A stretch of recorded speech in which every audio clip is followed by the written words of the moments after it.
Hello everyone, welcome back to our YouTube channel. আজকে আমরা চলে এসেছি নন্দনে। এখানে অনুষ্ঠিত হচ্ছে কলকাতা ইন্টারন্যাশনাল ফিল্ম ফেস্টিভ্যাল 2024। তো চলো ভিডিওটি শুরু করা যাক এবং তোমাদের আমি ঘুরিয়ে দেখাচ্ছি। এই কলকাতা ইন্টারন্যাশনাল ফিল্ম ফেস্টিভ্যাল অনুষ্ঠানটা চলবে 11ই ডিসেম্বর পর্যন্ত। নন্দনের এন্ট্রির মুখেই এই জায়গাটা কিন্তু খুব ভালোভাবে সাজায়।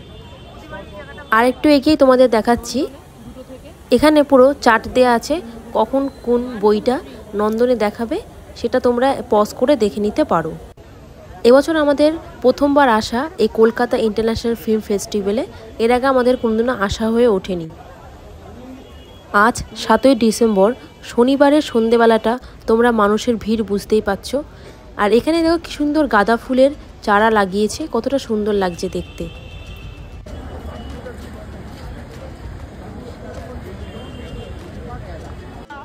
নন্দনে মানুষ বেশিরভাগই আসে ছবি তোলার জন্য, আর তোমরা এখানে ছবি তোলার জন্য অনেক জায়গা পেয়ে যাবে।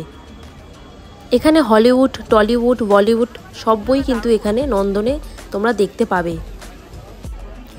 জায়গাগুলো কিন্তু খুব সুন্দরভাবে সাজিয়েছে। মানুষের ভিড়ের জন্য একটু ভিডিও করতে অসুবিধা হয়েছে। এই জায়গাটায় গিয়ে সবাই কিন্তু ছবি তুলছে। এখানে একটা গ্রামাফোনও রাখা রয়েছে, খুব সুন্দর লাগছে, কারণ লাইটিং কিন্তু কোয়ালিটি খুবই ভালো। যারা এখনও পর্যন্ত এই ফিল্ম ফেস্টিভ্যালে আসুনি তাদেরকে আমি বলবো যে অবশ্যই এখান থেকে ঘুরে যেও, অন্তত একটা সন্ধেবেলা তোমরা কাটাতে পারো। আর যেহেতু এখন শীতকাল পড়ে গেছে, নন্দনে আসলে অবশ্যই তোমরা এখানকার ফুড স্টল থেকে চা, কফি কিংবা মোমো ট্রাই করো, তোমাদের ভালো লাগবে। এখানকার টেস্টটা কিন্তু সত্যিই ভালো। নন্দন থেকে রবীন্দ্র সদনের দিকে যাওয়ার সময় তোমরা দেখতে পাবে বাংলার জানলায় বিশ্বের ছবি। এটা কিন্তু দারুণ একটা জায়গা করেছে, খুব সুন্দর লাগছে দেখতে। আর রবীন্দ্র সদনের ঠিক ডান দিকে কিন্তু অনেকগুলো ফটো তোলার জন্য কি সুন্দর সুন্দর একটা জায়গা করেছে, তোমরা দেখতেই পাচ্ছ, খুব সুন্দর। আর এখানে কিন্তু অনেকেই ছবি তুলছে। নন্দনের এই মাঠে মুক্তমঞ্চে একটা অনুষ্ঠান হচ্ছে, তো চলো তোমাদের আমি সেখানে গিয়ে দেখাই। অনেকেই কিন্তু সেলিব্রিটি এসেছে, যেমন চিরঞ্জিত, অঙ্কুশ, সোহম চক্রবর্তী, জুন মালিয়া, অনেকে এসেছে, তোমরা ভিডিওর মাধ্যমে দেখতেই পাচ্ছ।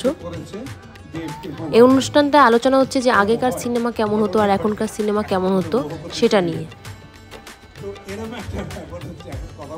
রবীন্দ্র সদনেও কিছু প্রোগ্রাম থাকে, আর রবীন্দ্র সদনের ঠিক উল্টো দিকে এই ফোয়ারাটা কিন্তু জায়গাটা আমার সত্যি ভালো লাগে, এতটাই সুন্দর লাগে। আর কি সুন্দর কালারফুল দেখো।